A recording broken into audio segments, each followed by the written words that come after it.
The Senate Special Committee on Aging will come to order. Today, the committee convenes to discuss a critically important issue to the American people, the state of retirement security in our country. We'll include both information about and discussions about for whom this system works well, and then also as well those who the system leaves behind. I think it's true of all of us, no matter where we live or what point of view we have, that we all hope that when we reach old age, we'll be able to enjoy a retirement on our own terms. But the reality is that millions of American families approach retirement with almost nothing saved. Despite working so hard their whole lives, too many seniors are barely able to make ends meet. In 2020, for example, 1/4 of adults who had not yet retired did not have any retirement savings. 1/4 of adults. Many others have managed to save only a fraction of what they will need, and the truth is that our retirement system does very well for some, but it allows millions of Americans to fall through the cracks. Some workers don't have access to retirement plans because their employers don't offer it. For example, in my home state of Pennsylvania, 44% of workers aged 18 to 64 in the private sector work for businesses that do not offer a retirement plan. 44%. In my home state, that amounts to about 2.2 million Pennsylvanians. Others face student loan debt or job changes or caregiving responsibilities that disrupt their ability to save for retirement. In 2019, I was proud to vote for the Secure Act to help close some of these retirement gaps and expand financial security for hardworking Americans. This year, Congress is considering many bipartisan proposals to build upon the Secure Act and expand access to retirement plans, including auto-enrolling workers and making it easier to carry a retirement plan with you when you change jobs. So as we consider these proposals, let us not forget about continuing to both protect and strengthen Social Security, which is the bedrock of our retirement system. Social Security is the most common source of income for most retirees and provides critical protections against poverty for older Americans. We must also consider the foundational issues that prevent people from saving for retirement in the first place. Here's one example from my home region of northeastern Pennsylvania. Sophia Samuel of Wilkes-Barre, Pennsylvania, Luzerne County, who faced the difficult choice that millions across our nation are forced to confront. Sophia built a successful career as a professor, but her professional success coincided with a decline in her parents' health. As her parents battled cancer and other chronic health conditions, Sophia made a very tough choice, and that choice was to leave her job. She accepted work with a home care agency where she would be able to be paid to provide care for her parents. But here's the problem. Despite that act of love by Sophia for her parents, that came with a reduction in pay. Her salary went from $80,000 as a professor to just $22,000 as a caregiver. And unfortunately, Sophia is not alone. Millions of Americans face choices like this. Millions of these family caregivers, mostly women, endure financial shocks like these, undermining their ability to save and plan for the future. So that's why legislation like My Better Care, Better Jobs Act is critical. This bill would raise wages for home care workers while allowing them to save more for retirement. It also helped family caregivers like Sophia. It would give them options that they don't have right now, so they don't have to leave their jobs, and it would also allow them, of course, to continue to contribute to their retirement plans. Among other policies Democrats are working on, This policy would expand support for family caregivers as part of the Build Back Better budget, and we're working to help at the same time, in a larger sense, help American families build economic security in their working life and into retirement. So I look forward to our witnesses' testimony today and the wisdom that they bring to us, the ideas they're sharing. And with that, I would yield to the ranking member, Senator Scott. Thank you, Mr. Chairman, and I appreciate you holding a hearing on such a very important topic today. Seniors all across the country will benefit from hearing what we're having to say today and hearing from our witnesses, but more importantly, or at least not more importantly, but equally as important, folks who are in their 30s and 40s should benefit from the conversation we have about the importance of retirement. Having spent 25 years in the insurance and financial services industry, one of the things I realize is that we don't talk often enough about the importance of retirement security and how we achieve retirement security. For so many of our seniors today, retirement security, when you're working paycheck to paycheck, seems to be outside of your grasp. It seems to be a little too far when you have a little too little money left at the end of the month. One of the reasons why I co-sponsored a resolution designating October as National Retirement Security Month is because I want to make sure that we continue to emphasize the importance of focusing on retirement security for our seniors and frankly for those in their 40s and 50s. Over the course of the past decade, the population of those 65 years and older has grown by more than 1/3 in just 10 years, a trend that we expect will continue. Today, I am releasing a report entitled The American Dream in Our Golden Years, Improving Retirement Security and Building Independence. The report reviews the current trends and gaps in retirement savings, recent reforms, and proposals to strengthen America's retirement system. One important issue outlined in this report is retirement account leakage and auto portability. Roughly 15 million retirement plan participants change jobs every year. When my grandparents and my mom, when they started working, they literally stayed at the same employer for a very long time. My mother's been with her employer for 45 plus years. That trend is something in the rearview mirror. The average person today will work for between 7 and 11 employers. That means that every time you change jobs, you have a chance to withdraw your money from your 401k, and that's what we mean by leakage. About $92 billion leaked out. The importance of that is that when you have that kind of leakage on an annual basis, that means fewer dollars will be there when you really need it the most, when the future you wants to retire and live comfortably. Too much of your resources may have leaked out along the way. We want to today talk about ways to address that really important issue. One of the witnesses that we will hear from today is Spencer Williams at Retirement Clearinghouse on how auto portability is slowing retirement account leakage, making it easier for folks to live more comfortably while retired. I look forward to hearing from Mr. Williams and working with my colleagues in Congress so we can increase retirement security for all Americans. My report also outlines other obstacles, like helping small businesses provide retirement accounts.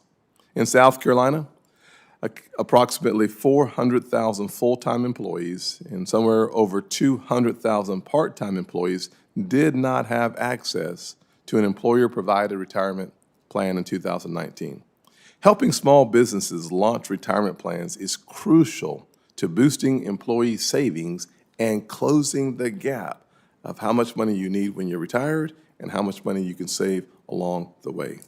Research shows that workers who earn between $30,000 and $50,000 are 12 times more likely to save through employer-provided plans than on their own.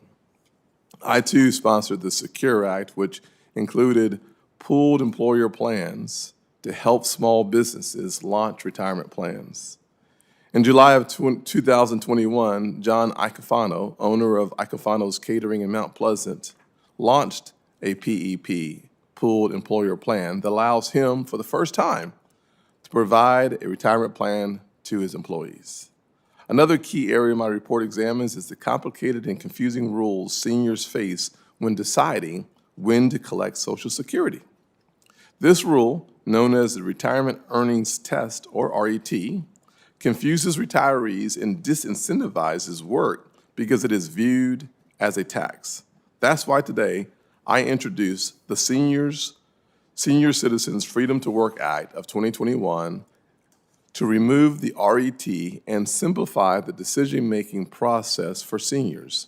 I look forward to discussing these reforms and more so we can ensure that all Americans have the tools necessary to retire with dignity and independence during their golden years. Thank you, Mr. Chairman. Thank you, Ranking Member Scott. As many of you know, we have senators pretty busy on a Thursday morning, so people will be in and out, but I want to acknowledge the presence of Senator Collins, our former chair, Senator Rosen as well, and Senator Rick Scott. Let me move now to our witnesses and by way of introductions. Our first witness is Dr. John Scott. Dr. Scott directs the Retirement Savings Project for Pew Charitable Trust. He's also an adjunct associate research professor at the University of North Carolina at Chapel Hill. I want to acknowledge Dr. Scott's own Pennsylvania connection. He received a law degree from Penn State University.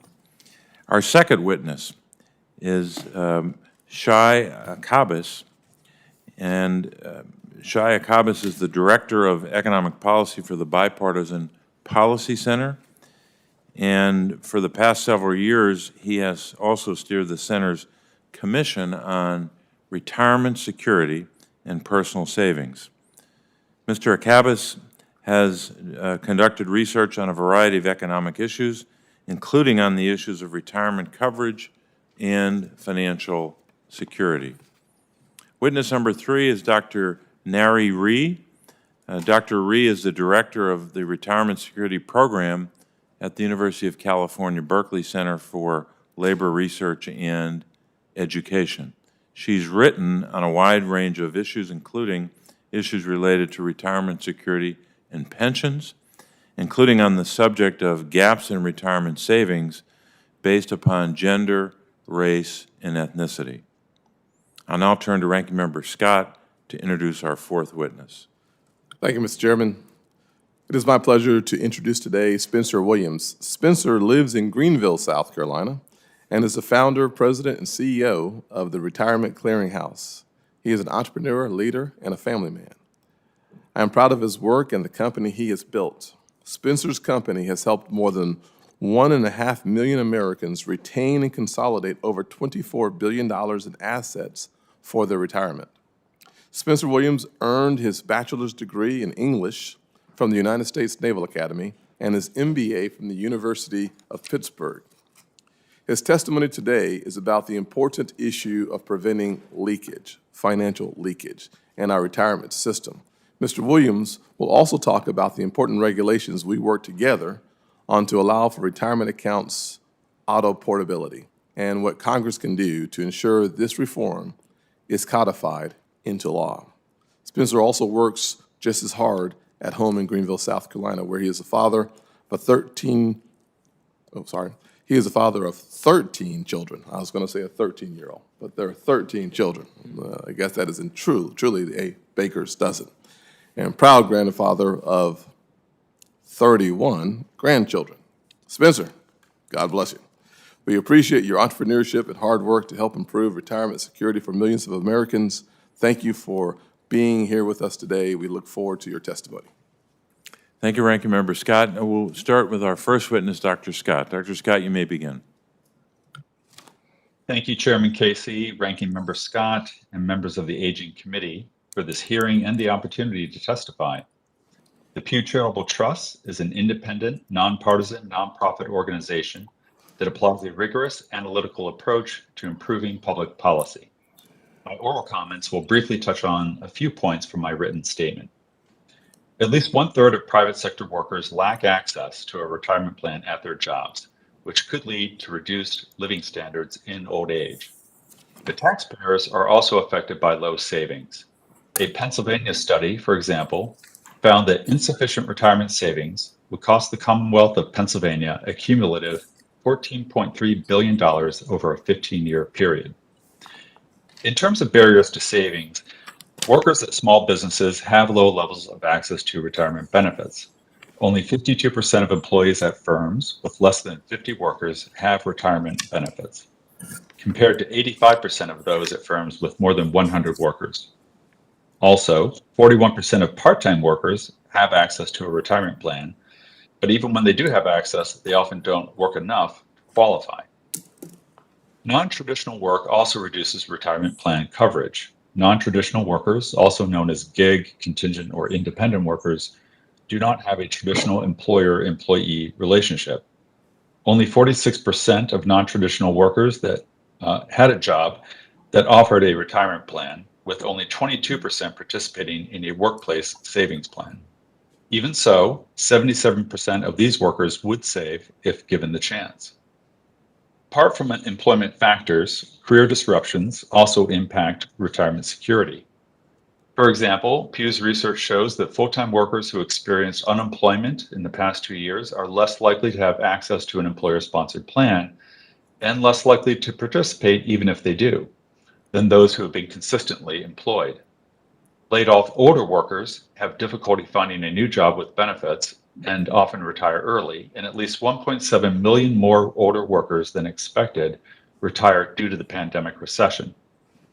Like unemployment, disability affects access to retirement benefits.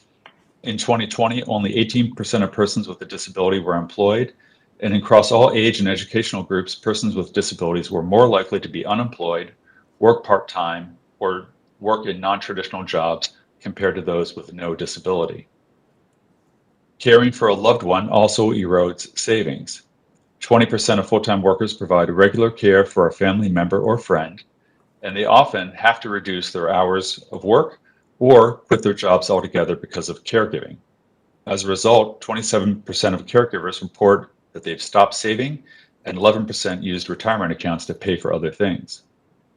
Financial shocks also disrupt workers by causing them to take out funds from their retirement savings. Over half of American households have had a large unplanned expense, such as a major medical bill. As the number or the cost of the financial shocks increase, so does the likelihood of retirement account withdrawals. Plan features such as employer contributions can boost participation and account balances, but not all employers can afford to make contributions. Proposals in the current Congress to expand the saver's credit would likely act like an employer contribution. Automatic enrollment is another feature that can jumpstart saving. Vanguard reports that auto-enrollment increases participation by 30 percentage points. However, only 36% of small employer plans use this effective tool. Small employers also face obstacles in offering retirement savings options. Small business owners told Pew that starting a retirement plan either is too expensive or that they did not have the administrative capacity to run it. When asked which circumstances would motivate them to begin a plan, the most common responses were a change in their financial situation or government incentives. Finally, just a word about new research on state auto IRA programs. Today, 10 states, including Connecticut, Maine, and just a few days ago, New York, are implementing savings programs for workers without retirement benefits at their job. 400,000 auto-enrolled workers have amassed over $330 million in savings. Employers are embracing these auto IRA programs. Pew found that nearly 3 in 4 employers participating in the Oregon program said they were either satisfied or neutral about the program, and 79% said they have no out-of-pocket costs from participation. This concludes my oral comments. Thank you again for the opportunity to testify, and I would be pleased to answer any questions. Dr. Scott, thanks for your testimony. Our second witness for today's testimony will be Dr. Acabas, or Mr. Acabas, I'm sorry. Thank you, Chairman Casey. Chairman Casey, Ranking Member Scott, and distinguished members of the committee. I appreciate you inviting me here to testify today about the current state of retirement security in America and where we can go from here. My name is Shia Cabas, and I'm the Director of Economic Policy at the Bipartisan Policy Center, a nonprofit organization that combines the best ideas from both parties to promote health, security, and opportunity for all Americans. The U.S. retirement system is working well for many people, particularly those with stable employment, sufficient income, and opportunities to save throughout their life. While the structures in place have room for improvement, they result in positive, financially stable outcomes for a majority of households. But the reality is that America is home to a piecemeal retirement system. Congress should focus its efforts on those whom the system does not serve well or at all. My testimony will discuss where current gaps exist and how members of this committee can address them. Let me begin by framing the retirement security challenge we face.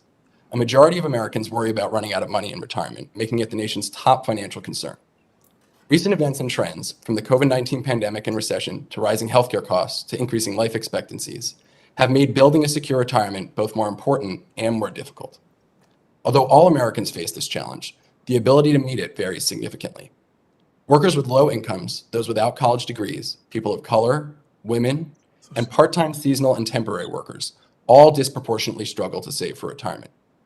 Part of the reason why is explained in a recent BPC survey, which found that nearly 90% of households making at least $100,000 report having access to a workplace retirement plan. But the same is true for only half of households making less than $50,000. So even when workers can and want to save, they frequently do not have access to a payroll deduction plan.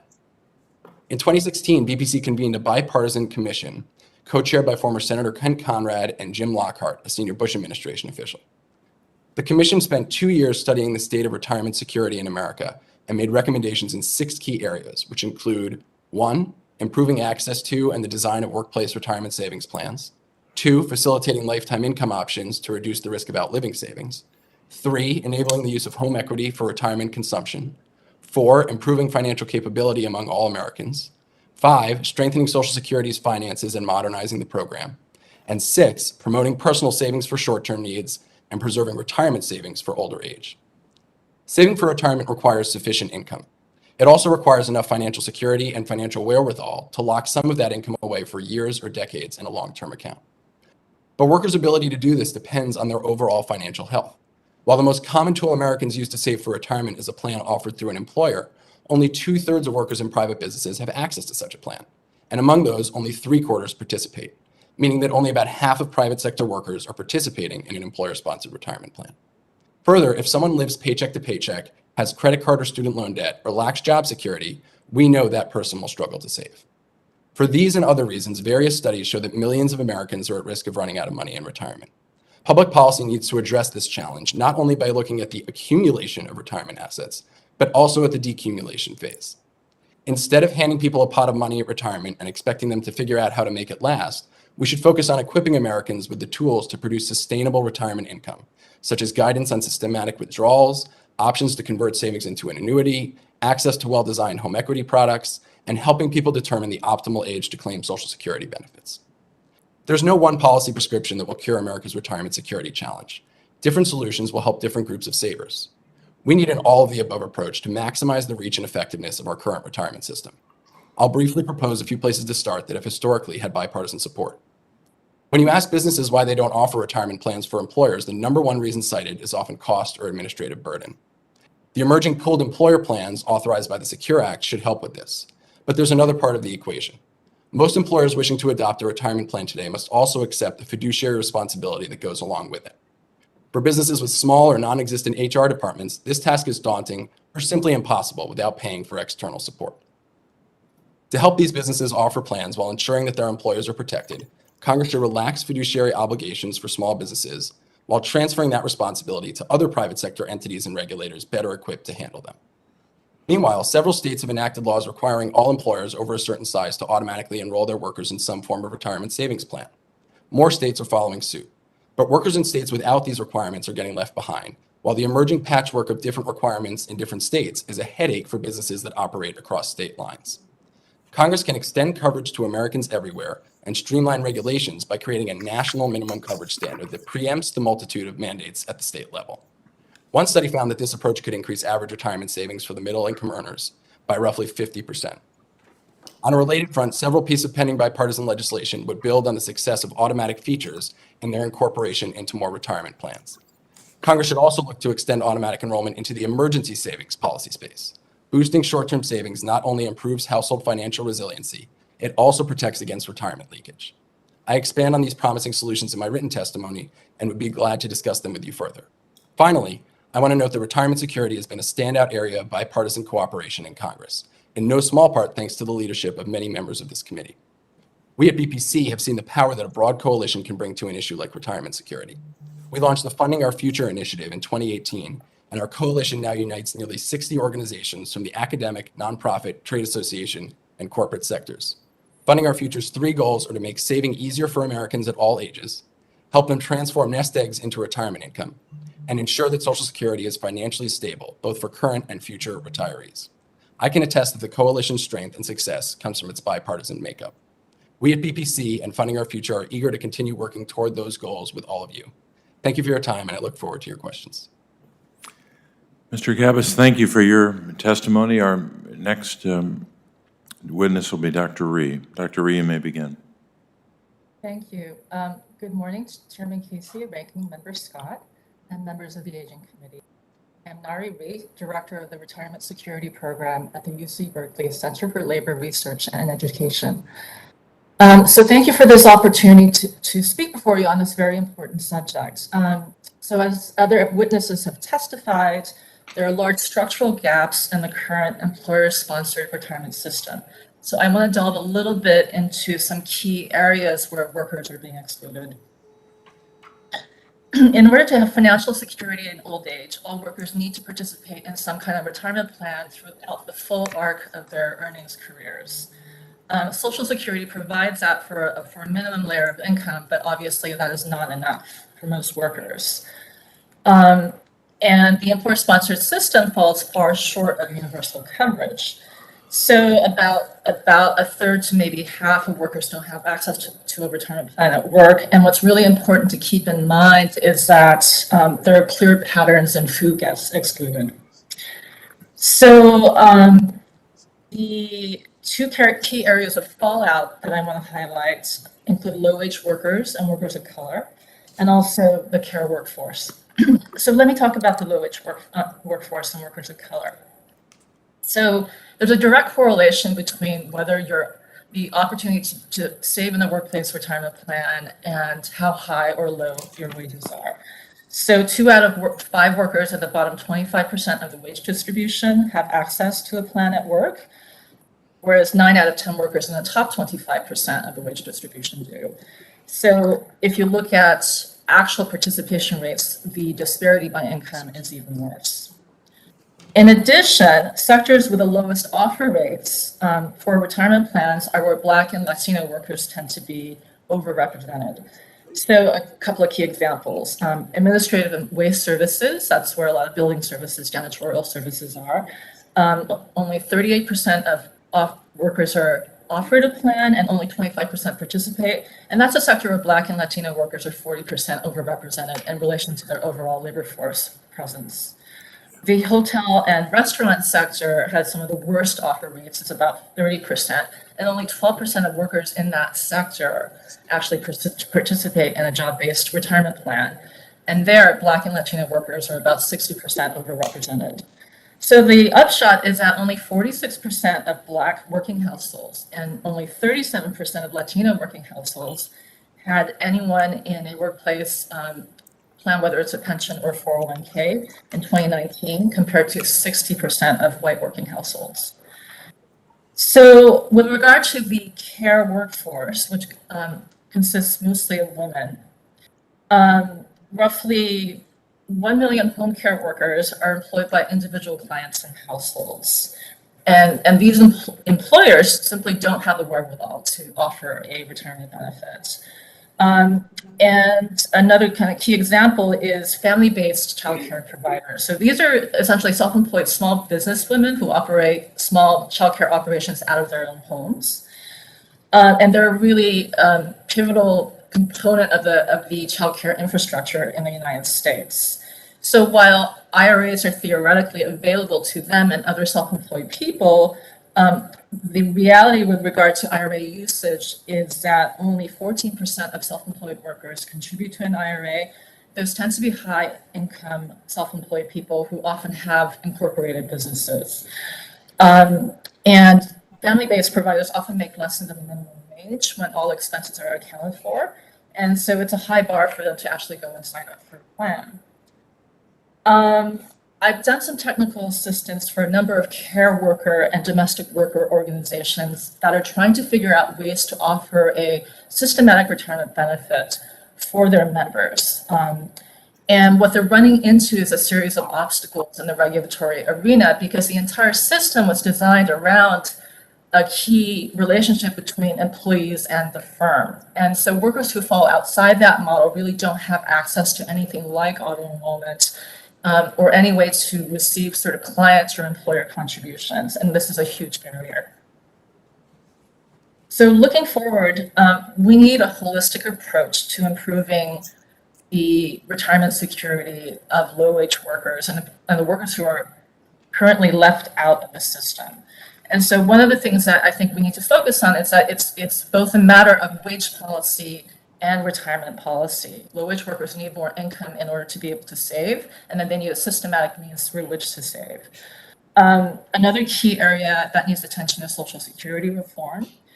And with regard to state initiatives, I think what states have done is realize that they need to step into the void because this is going to have major fiscal repercussions down the line to have a lot of workers retire without sufficient means to live on. And I think there actually needs to be federal policy, whether it's like the UK Nest program or the Australian superannuation program that essentially says all workers, no matter what, will be covered, including independent contractors. Thank you. That concludes my comments. Well, Dr. Rhee, thanks for your testimony. Before turning to our next witness, we're also joined this morning by Senator Warnock.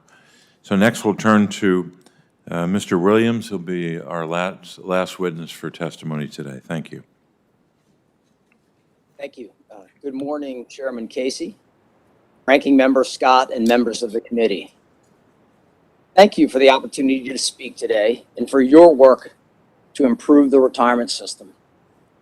It's a particular honor to be here today because I live in the Greenville area, a pastoral paradise in the upstate of South Carolina, and I have the pleasure of being represented by Senator Scott.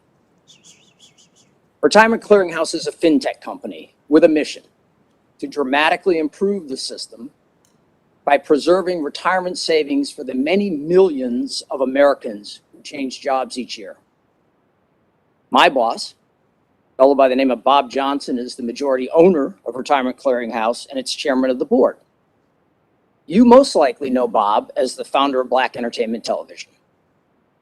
Bob invested in Retirement Clearinghouse more than a decade ago, and over the years, I have personally witnessed Bob working on the front lines to help minorities and lower income families save for retirement through our work at RCH. Getting people to save is job one. But right after that, the most important improvement we can make is to help those same participants preserve their savings when switching jobs or facing career disruptions.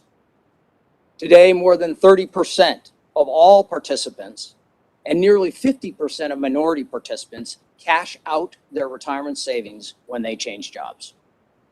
The savings lost to cash outs adds up to about $100 billion every year, which means that each year, millions of people are cashing out their savings and putting their retirement at risk. That's why we created Auto Portability.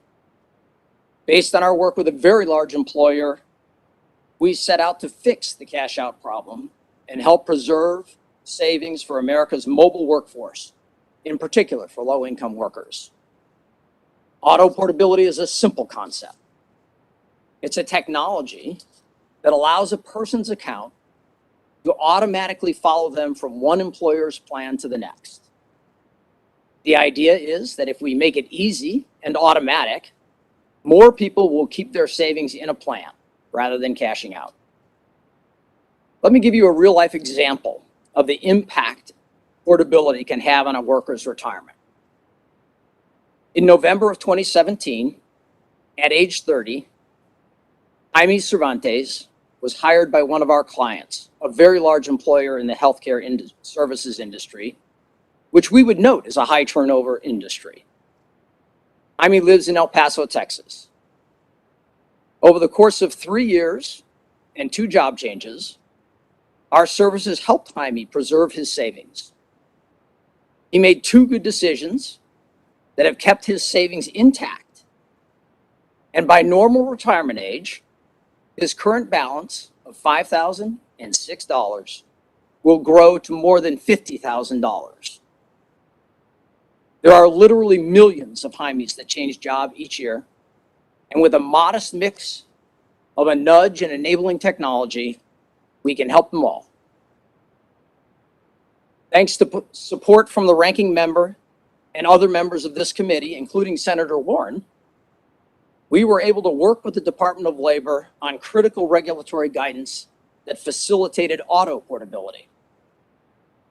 Now we are working with 2 of the industry's largest providers, Alight Solutions and Vanguard, which will make auto portability available to over 16 million 401k savers. And that's just the beginning. Auto portability will have a tremendous impact on the retirement system. The Employee Benefit Research Institute estimates that auto portability can preserve $1.5 trillion in additional savings over the coming generation. Of that amount, more than $190 billion will be saved by Black workers. We're very appreciative of bipartisan support from members of Congress and their interest in legislation to help encourage system-wide adoption of auto portability. One way to do that would be to provide certainty and stability by codifying into law guidance issued by the Department of Labor. We also think it would be helpful to create modest tax incentives to encourage early adopters of auto portability. These gentle legislative nudges would deliver a tremendous benefit to working families. Thank you for your attention to these issues, your support for auto portability, and for the opportunity to testify today. I'll be pleased to answer any questions. Mr. Williams, thanks very much for your testimony. I didn't acknowledge when I was making reference to witnesses' biographies that you too have a degree from Pennsylvania institution. Senator Scott noted the MBA from Pitt, so I've got to make sure that's on the record. Just wanted to make you happy, Mr. Chairman. Thank you, Ranking Member Scott. Wanted to also note that we have votes today at 11, starting at 11, so we'll be mindful of that. I'll start with the questioning. I'll try to go underneath the time so we can go right to our Republican questioners when we get to that. But Dr. Rhee, I'll start with you and your testimony. I was struck by a lot of the data in your testimony and also the many ways that you highlight those who are left out. One of the highlights on your first page says, and I quote, "The current employer-sponsored retirement savings system leaves out many workers and this disproportionately impacts workers of color," unquote. So that the words leaves out jumped out at me. You also say, and I'm quoting again, "The current retirement system is also not designed to meet the needs of workers in non-standard employment relationships, including those in care work," unquote. We know that women are often doing the most when it comes to caregiving generally and unpaid caregiving in particular. We saw this especially over the last 19 months of this terrible, terrible pandemic as women left the workforce in droves to care for children and aging parents. So, Dr. Rhee, can you explain the effects of caregiving on workers' ability to save for retirement?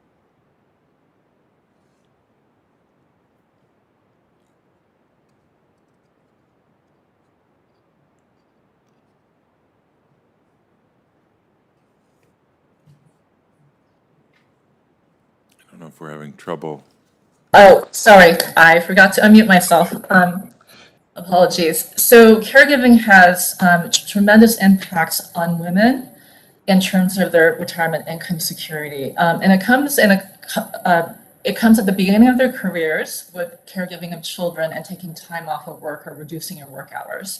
And also at the tail end of your career when you're taking care of either aging parents or ailing spouses. So the early career interruption from childcare means that women can lose up to $500,000 total in lifetime earnings, cumulative earnings loss, and also Social Security benefit loss and retirement savings loss. And it's important to note that if a woman takes 3 years off to take care of a young child, it's not just those lost years of earnings. There's essentially sort of a penalty that follows them for at least a decade or so. And what happens at the tail end is that if you take time off or start to reduce your work hours, it has impact not only in terms of your savings capacity, but the fact that you're likely to start eating into your retirement savings sooner and also claim Social Security benefits sooner than planned, which actually can have anywhere between a 7 to 12% annual penalty compared to your base benefit when you do that. So I think I will just close there and say they're just phenomenal and compounding cumulative negative impact on women's retirement security from caregiving. Yeah, and your testimony made that very clear. I wanted to get back to this same issue in a different context of people being left out of the labor force and unable to build retirement savings. Many of them, of course, rely upon Social Security and on supplemental security income, SSI, for their later years. I'm committed, as I know so many are in the Congress, to protecting and strengthening these programs.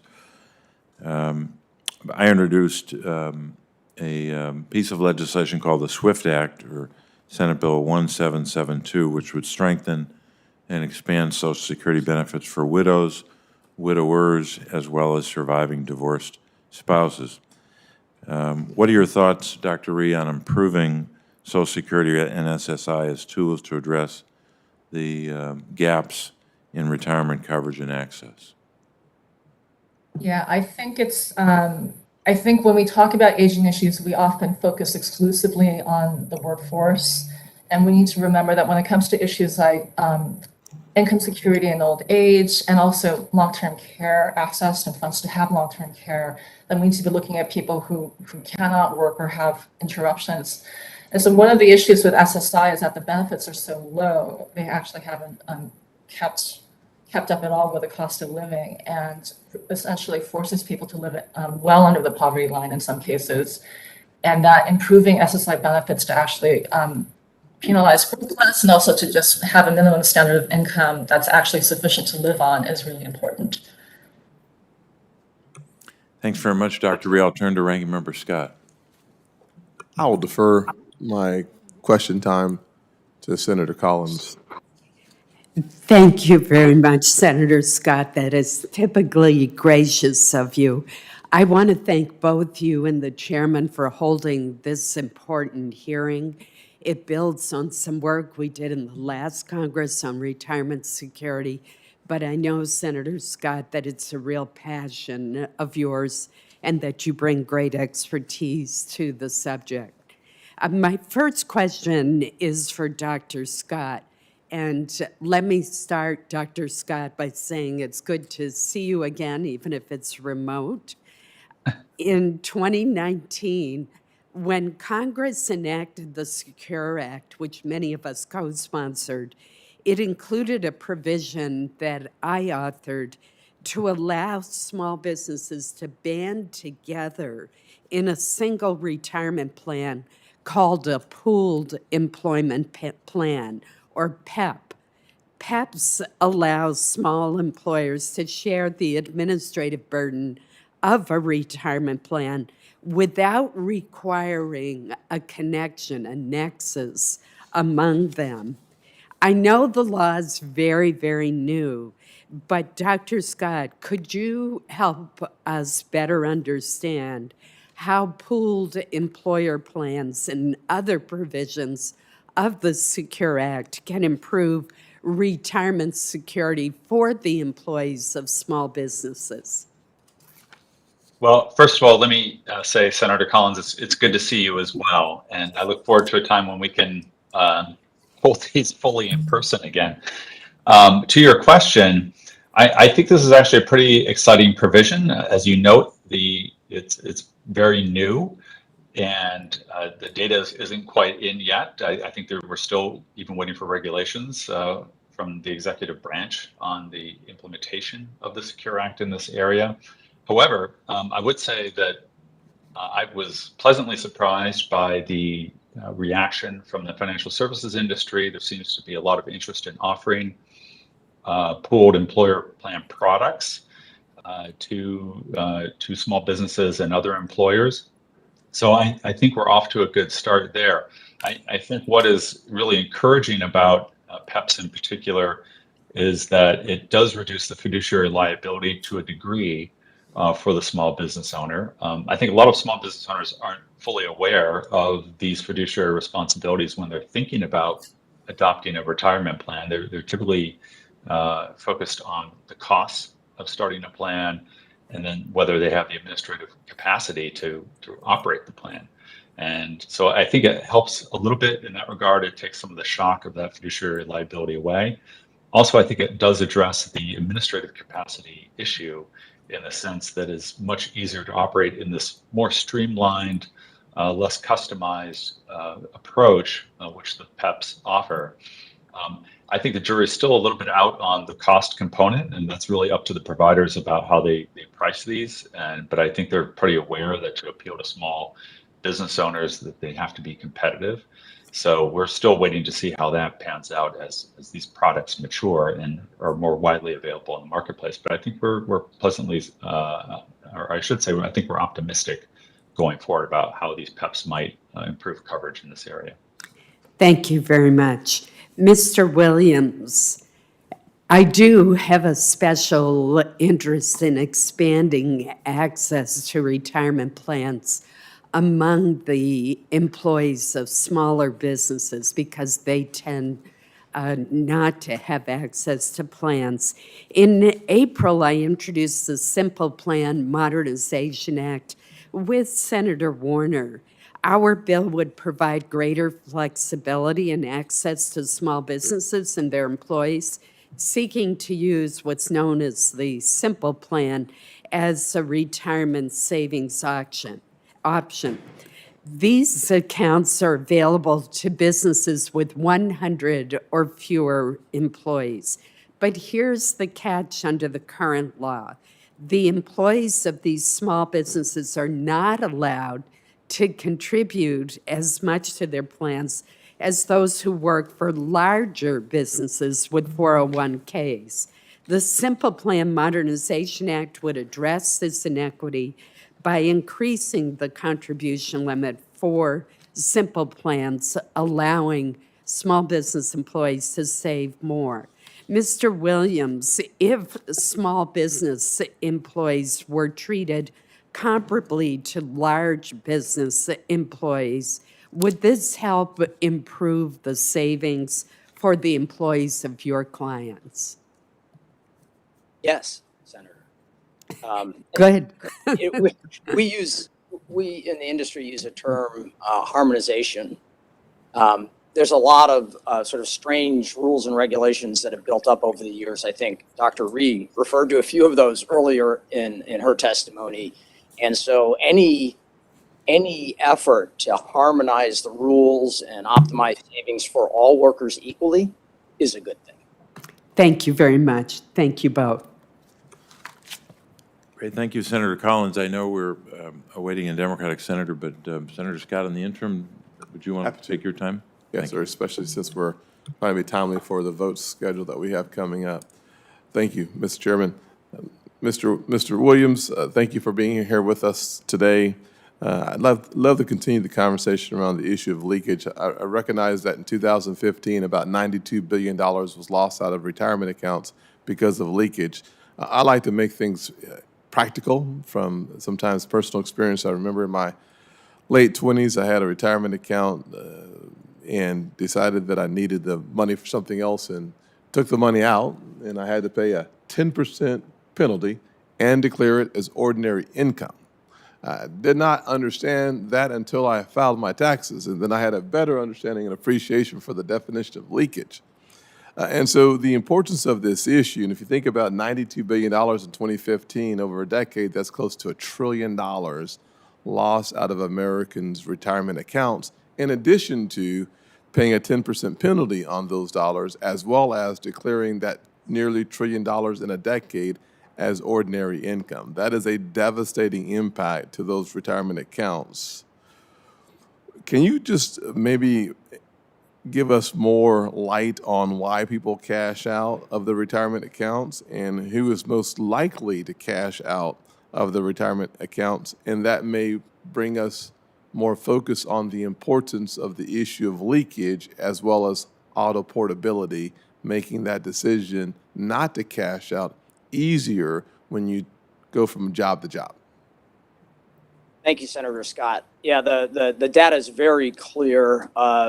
The workers, plan participants who are most likely to cash out are those with the smallest balances. Okay, there is a very strong impulse to preserve retirement savings. I think Northern Trust did some research a few years ago, and they cited $10,000 as a very important inflection point.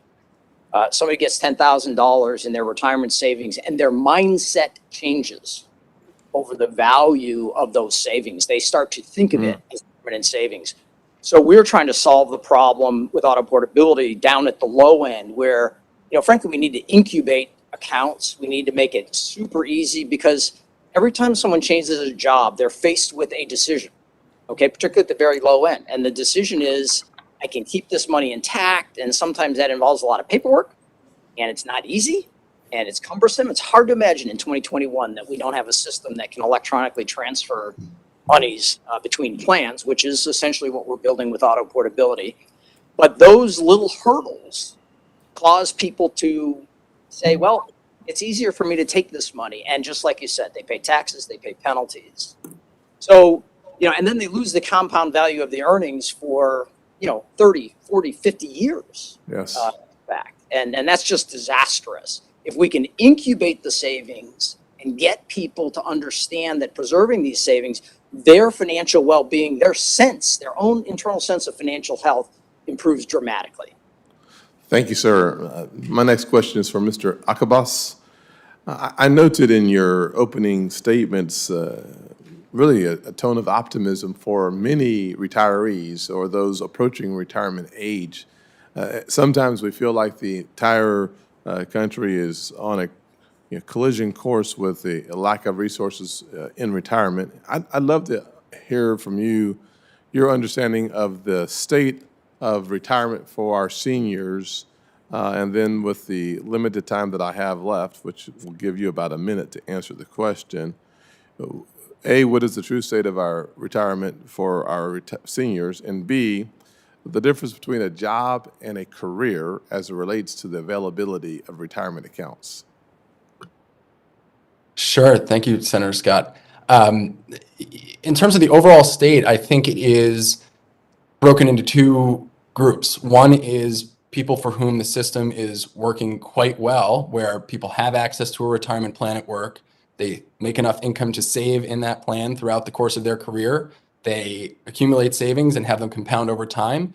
And then they reach retirement and Social Security supplements their income, and perhaps they have options for lifetime income. For a whole other group of people, they have very little of that, and many of that same group of people don't have the same level of financial literacy, or financial capability. And so for their retirement security, the system really isn't even there. And even if it was, they wouldn't necessarily know all the decisions to navigate the complexity that we have today. And a lot of those people are people of color, women, people who work for small businesses, temporary workers, et cetera. To answer the second part of your question, this group of people who are workers who change jobs often, and we know that workers are changing jobs more than they did a generation or two ago, we need to make sure that not only auto portability, like Spencer has been talking about, and I know that you yourself have done a lot of work on, but also making sure that those workers have plans to save in the first place, because either small businesses or the gig economy, there's much less availability. And Dr. Rees said in her testimony that many of those people, while they have access to save in an IRA, don't end up doing so. So there's a lot of holes in the retirement system that public policy can plug. Thank you. As I said earlier, we'll continue to update as members join us. Senator Blumenthal joined us, and as we're awaiting two senators coming up, I'll just maybe I'll get a question and then maybe turn to Senator Braun if unless we have a Democratic senator who will take the rest of my time. Dr. Scott, I wanted to turn to you regarding the importance of incentives for savings. One specific incentive for low-wage workers to save for retirement is the Savers Credit, which is a credit that we're happy is in place, but there's two basic problems with it right now. One is awareness of the credit. That's true of a lot of sometimes a lot of government programs, a lot of opportunities that people have. But it's certainly the case that the awareness is too low. And then second, the process of claiming the credit can be complicated. Earlier this year in the Recovery Act that we passed in the Senate, Democrats were proud of the fact that we had an expansion of existing tax credits, in this case 3 of them, the Earned Income Tax Credit, the Child Tax Credit, and the Child Independent Care Tax Credit. We, of course, want to extend that, the benefits of those expansions in the upcoming Build Back Better legislation. But I'd ask you, because that awareness is an issue, I'd ask you, how can we expand awareness of the Savers Credit and streamline access to it? Thank you, Chairman Casey. I think that's a great question. The Savers Credit can be incredibly impactful for certain taxpayers. I would note that there are more than one proposal in the current Congress to expand the Savers Credit and make it refundable, as well as the ability to directly deposit it into retirement accounts. And I think one of the great things about these proposals is that they have bipartisan support. So, we're looking forward to some movement there. In terms of awareness, I think this is a tricky issue, as you know. It's not just with the Savers Credit; it's with the EITC and a host of other government incentives that it's often getting people to be, have some knowledge about it and then how to claim them. So, I think there's probably multiple ways to do this. One is through the tax code and the Internal Revenue Service and the tax filing process. I think the IRS could be empowered to do a bit more to help eligible savers not only become aware, but help them file for it. I think, and this is another issue, though, is that you do have to currently file a tax return to claim the credit. And for many Americans who are eligible for the Savers Credit, they don't pay federal income taxes, or they don't have to. And so I think we have to think about ways of how do we sort of get them to the point and streamline that awareness so that we're actually bringing them to the table so they can take advantage of this credit. We might also think about, beyond what government can do, such as the IRS. We might think about how plan sponsors, or, I mentioned in my opening remarks, the state auto IRA programs, how they might be facilitators or almost Sherpas, helping these workers claim these credits in a way. So I think there's multiple things that we could think about, both from the public sector side, but also from the private sector side, that could help these people. But I think at the end of the day, expanding the Savers Credit, making it refundable, so that it's not just an offset against tax liability, and also making sure that it gets deposited directly into retirement accounts. Those proposals in Congress that would do that would be a huge lift for a lot of working Americans out there. Dr. Scott, thanks very much. I'll turn to Senator Braun next and then Senator Kelly. Senator Braun. Thank you, Mr. Chair. This is an interesting discussion because as an owner of a business for 37 years prior to becoming a U.S. Senator, my wife has a business in our downtown Jasper, Indiana, where we both grew up. I had to go through a lot of trials and tribulations, especially that all small businesses have to contend with. I mean, there's a high fatality rate to make it in terms of surviving into 5 years, let alone 10 years. And when you do finally get there, you got to remember that probably those businesses, to keep employees and keep customers, have had to do things generally right. And in the short period of time I've been here, a little under 3 years, and especially over the past 9 to 10 months, I think there's just a complete disregard for the productive side of the economy that pays all the bills of this place. And then we have to contend with the mandates that seem to be rolling out on a weekly basis. And I think a lot of what we've had to deal with, of course, was with the pandemic. I saw that businesses across the board, I visit all 92 counties in my home state, talk probably more than any senator to entrepreneurs and business owners because I'm the one most recently from there. And all I can say is here, when it comes to retirement plans, having some way to get your employees hooked up with an IRA or 401k, it's not like employers are shirking that. It comes down probably to whether they have the capability to do that and all the other things that are being asked of them currently. Like, for instance, forcing businesses that now up at 100 employees to where you either got to get a vaccine or lose your job. And that is government in overdrive, government gone wild, and it is a complete lack of respect for that productive side of our economy. I don't know when enough is enough. I think when bureaucrats in government do things, they do it with no context or perspective because most of them have never been there. And all I can tell you, I'm not talking about the U.S. Chamber of Commerce, I'm talking about maybe the National Federation of Independent Businesses. And when you take it down to 5 employees and you're willing to be that punitive to a $10 per day per worker penalty, something is out of order.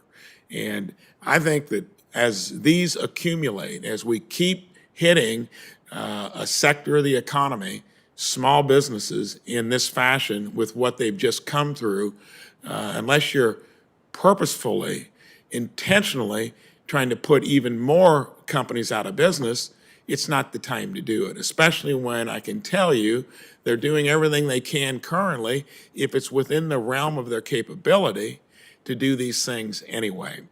I got a question, and I'd like Mr. Akabas to answer this. Along with what we're talking about here, along with the other mandates you've seen either looming or already issued, what does this do to the health of Main Street America? And focus on the broad maybe picture as well as this particular new directive, new mandate that we're putting on small businesses. Well, thank you, Senator. It's good to see you again.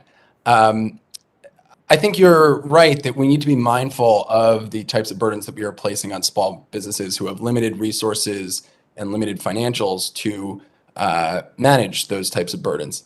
When it comes to retirement in particular, I think that there's a way to navigate this and make sure that we make it extremely simple and almost costless for businesses to comply with some type of standard that supplies their employees with an ability to save for retirement.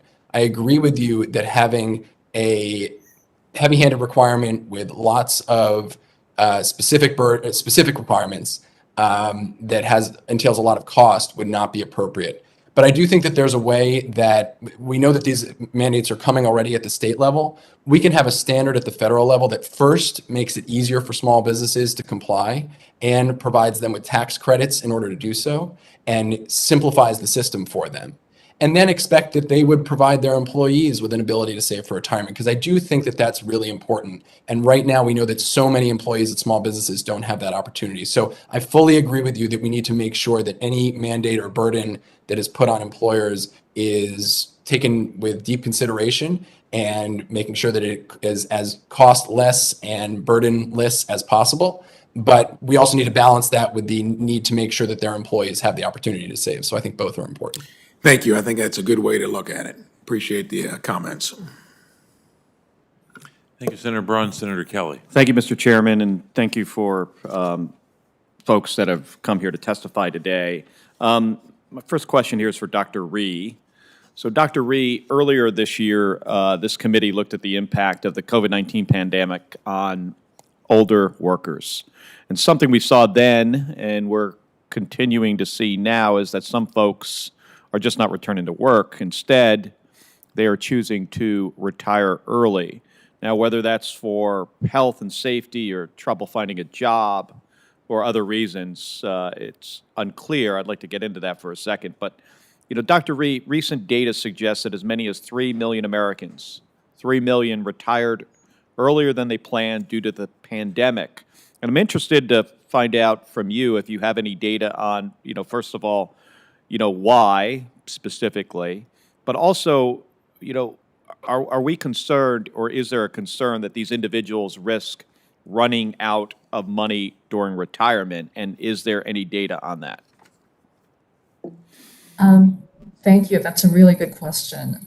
So the pandemic recession was a really strange recession because it impacted different groups of workers by income in different ways. So older workers who are high income didn't see as much impacts, but the low income workers, especially low income older workers, were hit much harder in this recession than back in the 2008 Great Recession.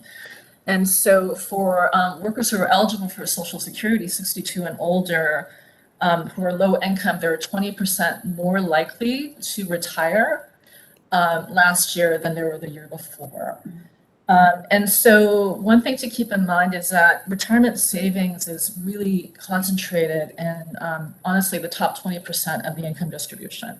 So if you look at the middle 20% of workers, of households by income, the median retirement savings was only $30,000 for age 55 to 64, which is negligible. And if you look at lower income scales, it's essentially a typical household has nothing. So the big issue is that they then are claiming Social Security earlier than they should be.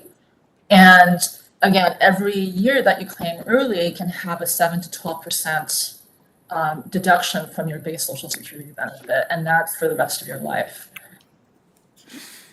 Well, thank you, Dr. Rhee. Dr. Scott, your testimony referenced retirement savings for independent contractors and gig workers, and we know they have access to retirement plans if they want them.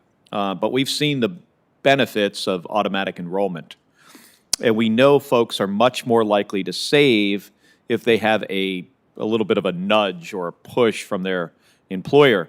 So how can we make retirement plans more attractive to independent workers and freelancers, and how can we create more portable plans that people can take with them from job to job?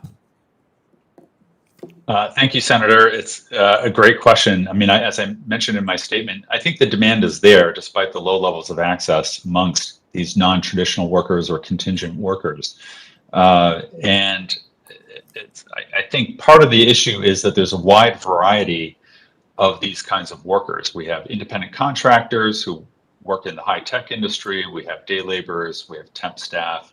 And so it's very difficult to say, well, here's one solution that's going to fit all these kinds of workers who have different kinds of jobs, they work in different ways, and probably most relevant, and they get paid in different ways. Approximately, according to our survey, about 70% of non-traditional workers are paid electronically, but many others are paid by check or by cash. I remember I paid my real estate agent when I bought my house by check. So you think, well, how can we divert 5% of that check, a paper check, into an IRA? So I think it's going to probably take more than one way to get these non-traditional workers into the savings system. I think we should be thinking about, maybe it's through the tax system. Some of these workers have to file quarterly returns or estimated payments. And so maybe that's an opportunity to sort of nudge them towards saving for retirement. Perhaps it's through some of the companies that employ these workers as independent contractors. But it's very difficult to use automatic enrollment in this situation because it's not like the situation with an employee. However, there are other methods, as you said, could nudge them, or something called active choice, where you present them with the opportunity. Do you want to save part of this money that we're paying you, say 5%, or not? And that act of active choice makes people stop and consider, and then they're more likely, not as likely through automatic enrollment, but they are more likely to divert some of that money into a savings. So I think we need to be a little creative and innovative with this segment of the workforce. All right, thank you, Dr. Scott. And thank you, Mr. Chairman. Thank you, Senator Kelly. Senator Lee. Thank you, Mr. Chairman. Auto-enrollment is an idea that's founded in behavioral economics and recognizes the reality that people typically make decisions based on habit and human nature. Research on auto-enrollment shows that if people are signed up automatically in a savings plan with money taken out of their paychecks and then told that they can fill in a form in order to opt out, most never get around to opting out. Mr. Acabas, can you, if you could, please provide a yes or a no answer to each of the following simple questions. Does auto-enrollment require that a percentage of a worker's income be automatically rerouted into a retirement savings account? Require, well, they have the opportunity to opt out, but yes. Okay. Is there a possibility that some workers may be unaware that their income is being redirected into a retirement savings account? Possibility, but there are lots of forms that are provided to make sure that workers are aware of that fact. But still a possibility. Is there a federal income tax and a 10% penalty on the amount that a worker withdraws, in addition to any relevant state income tax, if a worker decides to withdraw from a 401k account before they reach the age of 59 and a half? Yes. So in an auto-enrollment system, could a low-income American living paycheck to paycheck be auto-enrolled in a retirement savings account, find a decrease in their biweekly paycheck, decide to opt out of auto-enrollment in order to regain the income that was being redirected, and then in an attempt to recoup the income that was redirected, be forced to pay the aforementioned penalties or fees in order to get it back? In theory, yes. I don't know how often that happens, but yes. Okay, so what you're telling me, what I'm hearing is that low-income Americans, those under the age of 59 and a half, who are living paycheck to paycheck, could potentially lose money due to auto-enrollment if they decide to opt out and recoup the funds that they need in order to have a roof over their head and put food on the table. Yes, that is possible.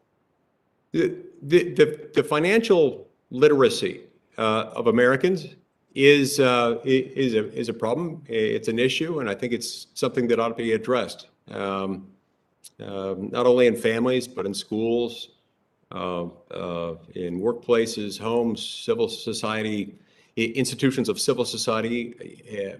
It's something we ought to focus on. But I also believe in the American people, and I think auto-enrollment could end up harming the daily budgets of many low-income Americans and young families. removing the responsibility and the opportunity from the American people to make a conscious decision to save is not necessarily going to make them more financially literate, nor will it empower them to handle the financial burdens that come with being a working citizen. We should instead seek out ways to encourage saving rather than forcing it. Now, in 2019, the Department of Labor issued a final rule that allowed for auto portability of retirement savings, meaning participants in employer-provided retirement savings accounts no longer needed to consent to have existing retirement savings of $5,000 or less transferred into a safe harbor IRA or be automatically enrolled into a new employer's retirement plan. Mr. Williams, can you tell me how can auto portability benefit families that have only a small amount that they can contribute to retirement savings account, but desire to do what they can in order to build their savings steadily over time? Thank you, Senator, for the question. Yeah. First of all, our focus is on these very small accounts, and when you peel back the onion on the demographic, you're going to find low income is virtually synonymous with minorities and women. Okay, and so what we find, first of all, the Department of Labor ruling provided huge guardrails in terms of the notice and the affirmative notice that we have to get to folks and things like that. So there's a very long period where someone can opt out. What we've also learned through, it's not really a pilot, auto portability has been in place for about 4 years now with a particular employer, is that we actually get a 30% response rate once we let an individual know that there's two accounts and we can get them into their current employer plan. We get a 30% response rate of people calling us and saying, please move my money to my new employer plan. All right. So I think the job change and the education and the activity that occurs around that is just a perfect opportunity to enhance someone's financial education, explain the benefits of long-term savings. Kind of hard to explain compound interest. Even Einstein had a little trouble with that one, right? But but what a perfect time, because it's kind of Johnny on the spot in the terms of this money is available. I need to make a decision, and we have found people to be very responsible when they get a chance to keep their savings intact, but equally responsible if they have an emergency, take it. Don't get in the way of a funeral for your mom, okay? Or next month's rent check. So I think the mechanisms that the Department of Labor put in place are highly protective of individuals that need an opportunity to do something else, but also streamlines the process so that those who just want to stay in the system can do so. Thank you very much. Thank you, Mr. Chairman. I see my time's expired. Thank you, Senator Lee, and I want to thank the members who are with us today, as well as, of course, our witnesses for this testimony today on a critically important set of topics under the broad heading of retirement security. Just have some closing thoughts. We know that too many Americans enter retirement with either no savings or too little savings to make ends meet. The barriers that they have in front of them to achieving financial security in retirement are complex, requiring thoughtful exploration on both sides of the aisle, and I think we've heard some of that today.